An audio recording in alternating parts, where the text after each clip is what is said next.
Welcome to this week's edition of Engineers Building Businesses, the podcast of the Texas Engineering and Technology Network. Every week we'll be showcasing the achievements of members of TETN so you can hear what they've been up to and get their advice for building a successful tech business here in Texas. We'll also bring you helpful information on how you can quickly grow and succeed in your business. Well, welcome again to this edition of the Texas Engineering and Technology Network podcast, Engineers Building Businesses. And this week's guest is Tim Bridges. And Tim's a longtime member of TETN. And Tim, first of all, welcome to the podcast. Thanks for having me, Dave. I'm glad to be able to spend some time with you today. Oh, I'm looking forward to it. And I know you've got a pretty diverse background and a lot of things you do. So I'm sure we're going to have a great discussion. Yes, sir. So let's start. I mean, the first thing we want to do, we want to get to know who is Tim. What fires Tim up? What got you to where you got? So first question I'll pass to you is, can you share your background and what led you to this point in your entrepreneur's journey? Yeah, well, my background coming out of college from Sam Houston State University with a criminal justice degree and a minor in psychology, I hit the oil field.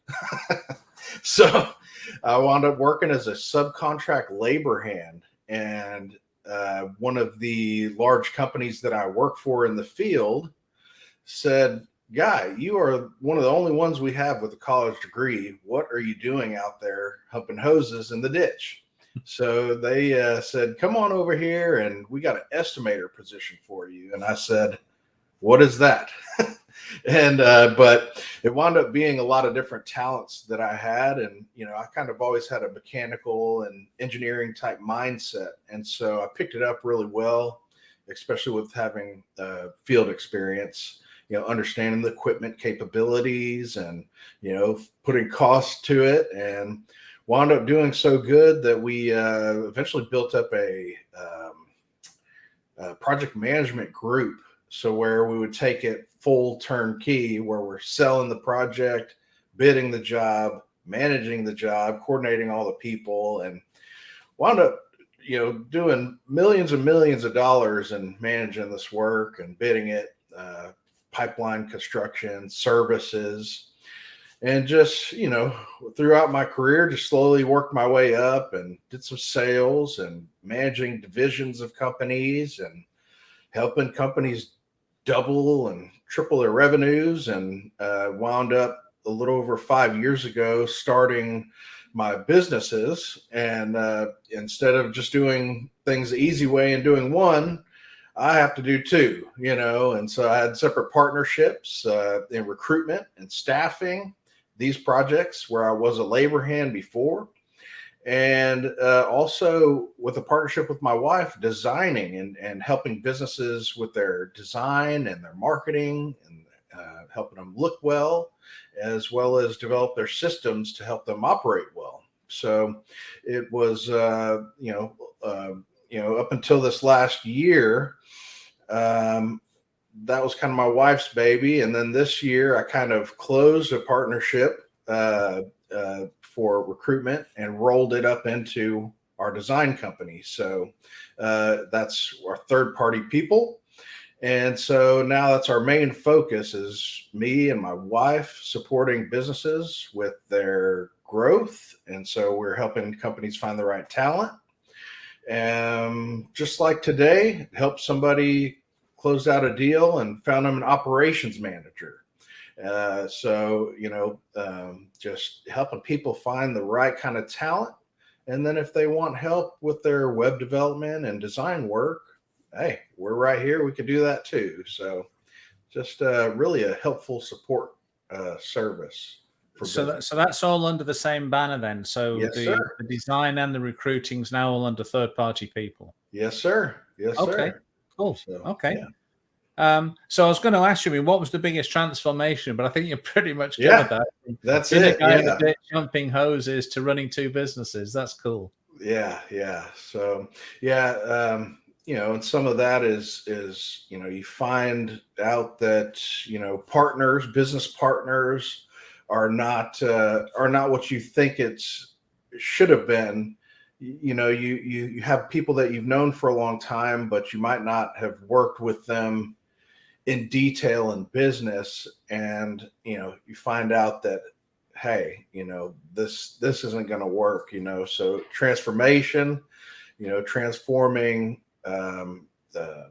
from knowing what you're capable of doing is a lot, and then you partner up with people that have equal shares, and they're not performing, they're not participating, not giving time and money and efforts, can really burn you out. And so I went through a little bit of that, and just to come out to where I am today, and here I am, 5 years after leaving corporate America, and foreboding any checks that I was receiving to go earn your own income, go build your own company and support others.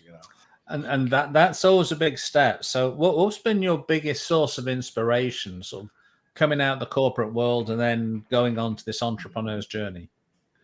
I would say my children. Okay. And so it might not have been the answer that you thought I was going to say, but my children, so everything that we've done, developing millions of dollars over this time period has been while me and my wife have homeschooled our 3 children. And so, it's kind of a handicap in a sense, but in another sense, it's like an investment, the best investment I could ever make. I've got my time. Of course, I'm working a lot, but I got time. I have scheduled time where I spend with them to teach them things that I know. And that's just so valuable, to let's say you're a high performer, or someone in the audience is a high performer. Imagine what you could do with spending a few hours a day with your children who are 8, 6, 5, and you're just building these guys up, with the things that make them happy.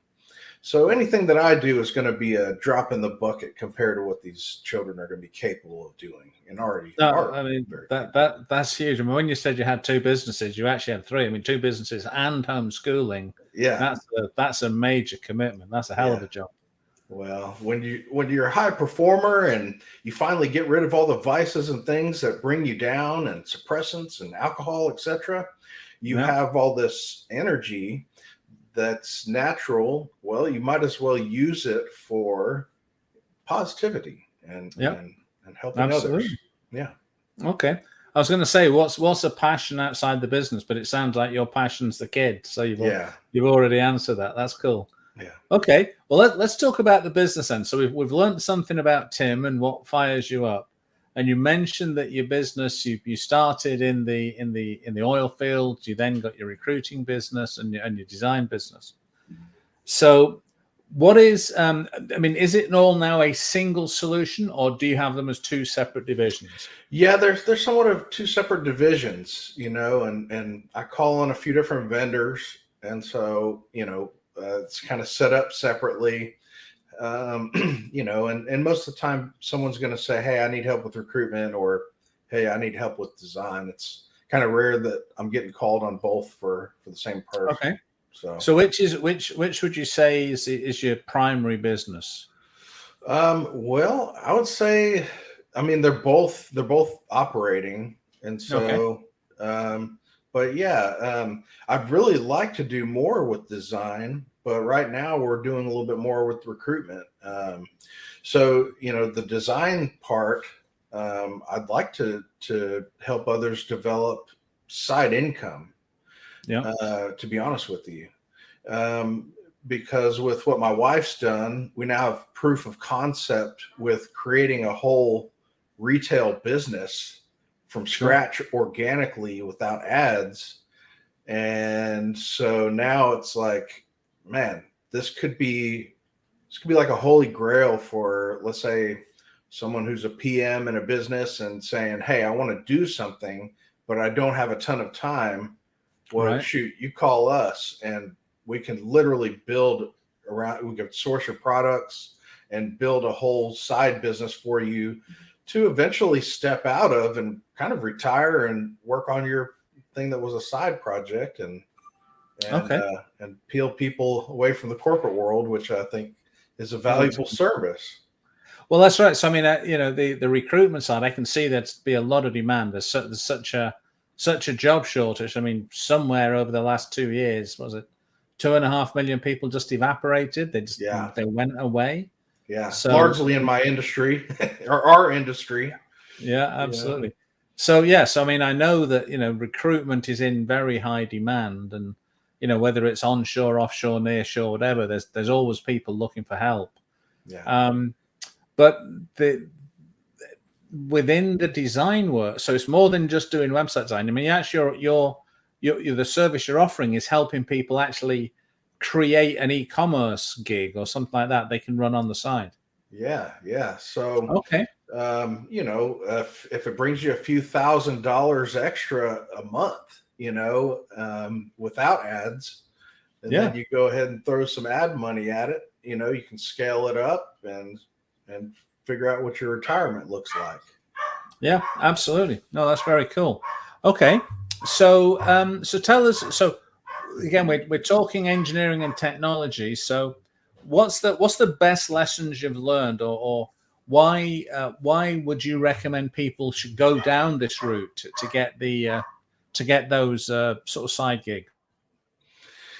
Well, I feel like people develop businesses to help their past version of themselves. So, I had trouble because I would be working, I'd be selling, I'd be bidding projects, managing jobs. I didn't have time for recruitment. Well, same thing. I didn't have time to build my side business. And it takes a ton of time to learn all these little tricks of the trade and, you know, all these different APIs and things that are required to, make a functional business and, your presentation and all these different things that take a lot of creative, that take a lot of learning skills. But if you were me, let's say 5 years ago, and you said, hey,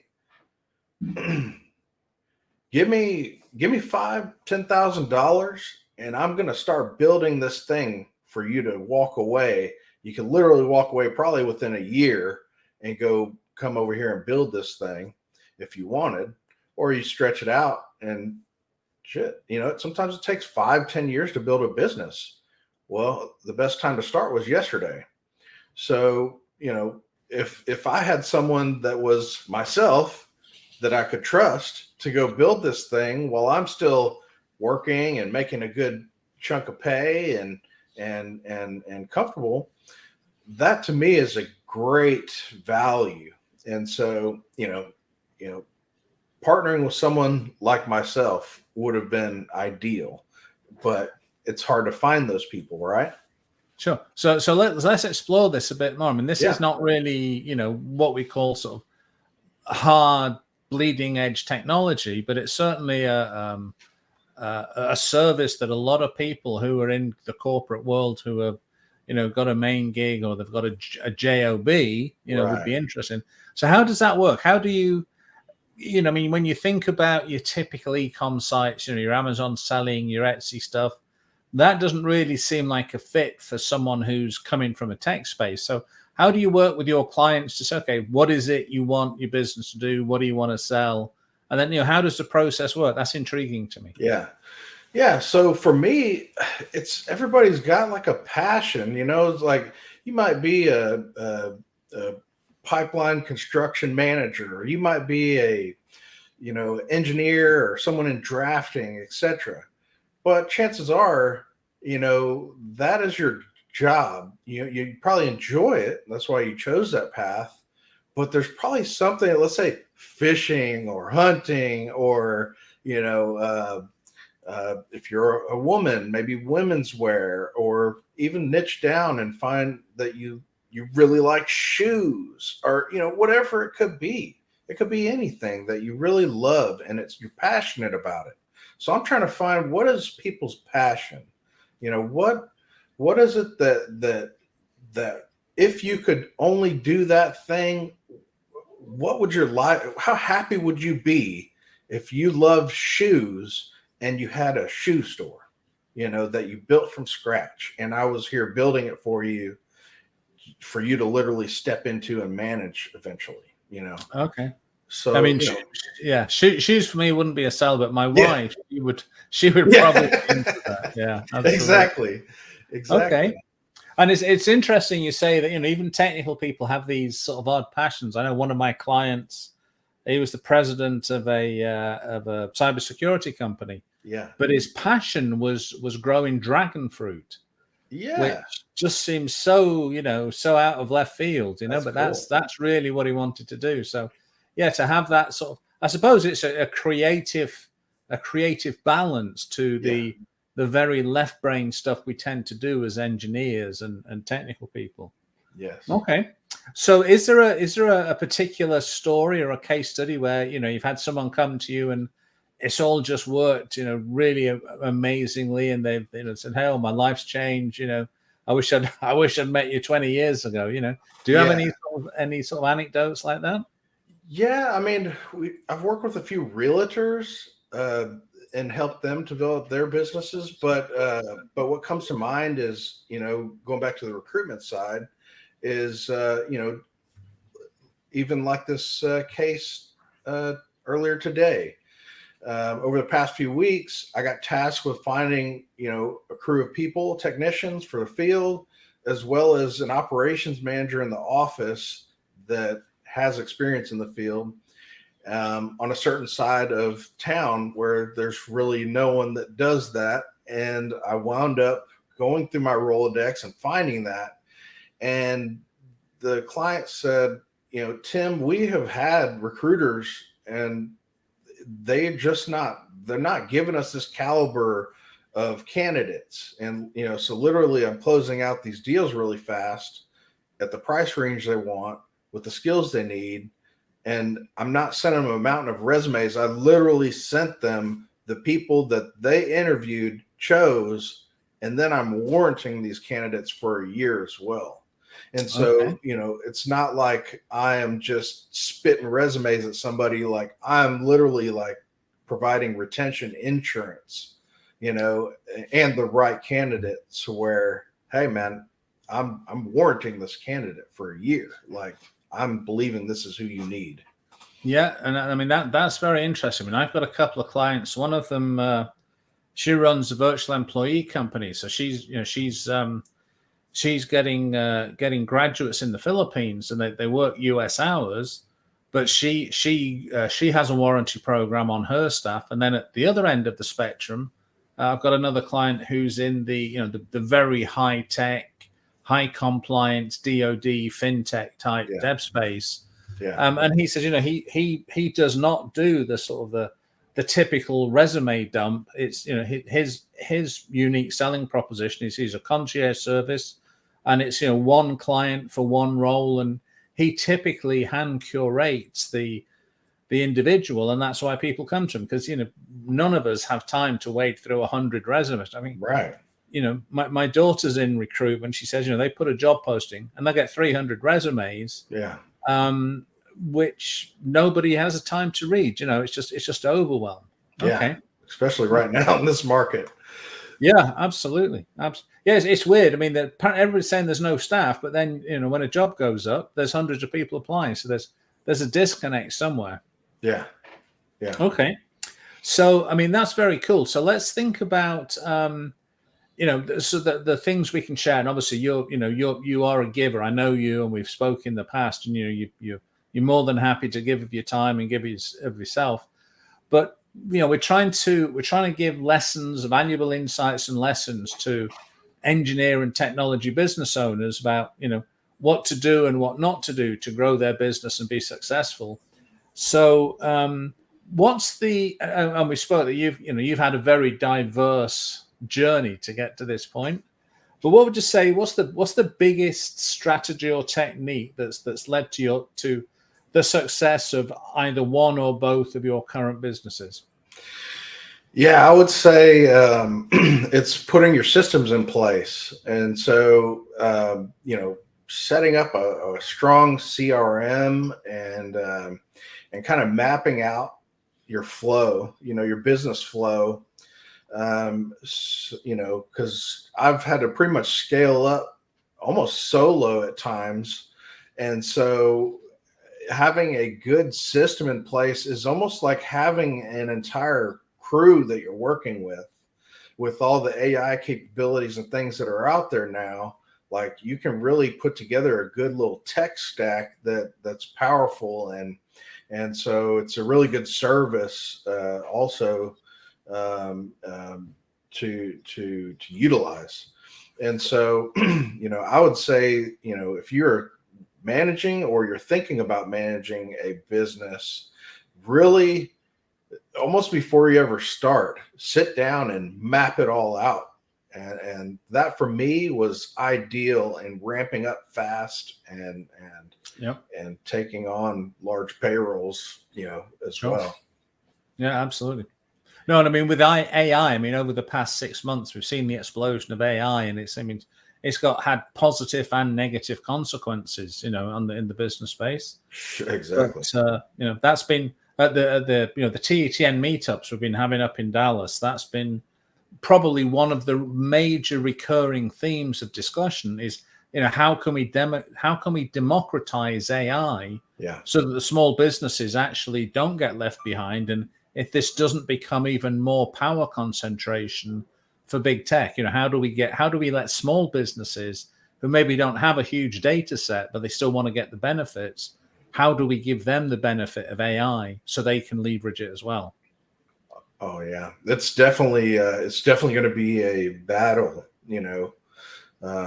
If you're just going to start out and try and start up something, you're looking at a tall mountain. Yeah, absolutely. Okay, so I mean, we all like to crow about the things we've got right, but we actually learn more when we screw up. So, what's the biggest lesson, the biggest life lesson you're willing to share with us in your journey so far? Yeah. Any any partner or any vendor that you are going to bring to your company or to your partnership, you want to have one-on-one, in-person sit downs, or maybe Zoom calls, but most likely sit downs one-on-one, staring at somebody in their eyeball and asking them the most difficult questions and walking through every step of the scope of work that you are going to carry out with this individual. Because you have to see the reactions and make sure you know exactly who it is that you're dealing with and put it all in writing, and stick by your guns on it, and that's pretty much project management 101. But you may think, oh, I know this person.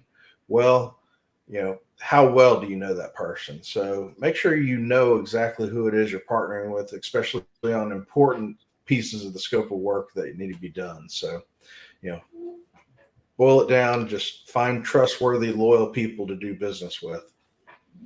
Yeah. Well, I'd love to have had that advice from you about 25 years ago, because I made exactly the mistake. And at the end of the day, we basically destroyed a $4 million business because I made some mistakes when I took on a partner, and it cost me dearly. So yeah, so I wish we'd have had this conversation about 25 years ago, Tim, but obviously time will tell. Yes, But yeah, that's very good advice, and it actually goes back to one of the big things we've been saying at the meetups is, we're all the technology, for all the digital marketing, for all the Zoom calls and everything. People just want to connect with people, and you've got to build those relationships. And and that's the reason we started the meetups. Is people said we're just sick and tired of Zoom. We want to actually meet. We want to meet real people and have real conversations and really get to know other human beings. So I think that's very important to growing the business. And certainly it's a mistake I made in the past. I rushed in. So I think that's very sage advice.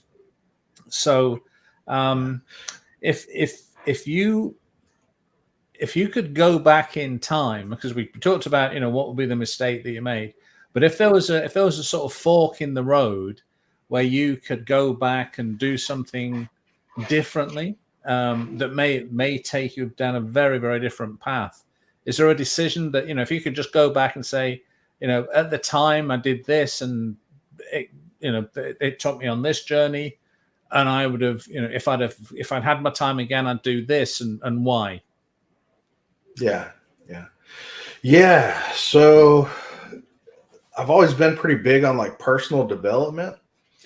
And, at the time that I jumped and left my job, if I could go back in time, I would have stayed in that job and developed the business more while I was receiving a paycheck, because I really let my ego get a hold of me, and thinking that, hey, I know what I'm capable of doing. And, and I've got these other partners here. If they just do anything, we will be successful. However, this was my first company to ever build. And so I wish that I would have stayed in my job, where I was making, $100, plus $1,000 a year. That I would have stayed there and built my company on the side more. And so, I guess that kind of leads back into what I'm saying here now, is like, help me, or let me help you build something on the side before you jump, So I guess that kind of made full circle there. Yeah, absolutely. No, and it's a mistake I've made in the past. When you think you know it, and all of a sudden, the old adage is, double your expenses and double the amount of time it takes to get to your first contract, and then you might be close to what reality is going to look like. Yeah. I took probably 15 to 30K, and that's all I had. That's all I had, and I literally just walked away and started these businesses where luckily we made a few million. Sure. But it's like, wow, what was I really thinking there with that little bit of investment and bootstrapping this thing? So but to make it over 5 years doing this and not having a paycheck from someone else, and humping and getting it, like there's not many people that are able to do that. Oh, so, absolutely. I think what's the statistic? 70% of small businesses fail in the first 3 years, and 90% in 10 years or something. It's a huge failure rate. So and only 4% actually make it to $1 million, let alone 2 or more than that. So I saw that stat, and that astounded me. Yeah, it was it 90% of small businesses don't make it above 100K. The next 5% make it between 100 and 1 million. So yeah, if you make more than $1 million a year, that puts you in the top 5% of small businesses in America. Yeah. That's a huge testament to anybody that can get to that point. Yeah. Okay. Well, cool. Well, Tim, it's been a very interesting conversation. You've certainly had an interesting and a very diverse journey. We're coming to the end of the time for the TETN Showcase podcast. So I've put your calendar link up on the bottom. If anybody would like to connect with you and have a chat, I'm sure. Well, I know you're a very open guy, so you're more than happy to chat with people. So as we come to the end, is there any sort of one closing comment you'd like to bring this to a close with? If you haven't met David yet, that you need to reach out to Mr. Walters here and connect with him on LinkedIn. And he's really a helpful gentleman, and schedule some time with him as well, because he'll point you in the right direction. Well, thanks, Tim. And if anybody's in Texas and they want to learn more about the Texas engineering and technology, by all means, reach out, and we'd love to have you in the club. So Tim, as always, sir, it's been a pleasure. Thanks for your time, and I look forward to speaking to you again in the near future. Thank you, sir. Thanks. Thanks for listening to the Texas Engineering and Technology Network Members Spotlight Podcast. If you're the owner or a senior decision maker in an engineering or tech company based in Texas, please look for our group on LinkedIn where you can apply to join. If you're listening through Spotify, iTunes, or wherever you are, please leave us a rating and a review. Let me know what you loved, what you'd like to see improved, and any ideas for future episodes. And if you're ready to take your engineering and tech business to the next level, please subscribe to the Engineers Building Business podcast.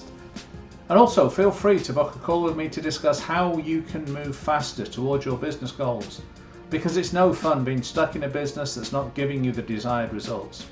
Just visit steampoweredconsulting.com/talkwithdavid or connect with me on LinkedIn. Have a great rest of your day, and thanks again for your support.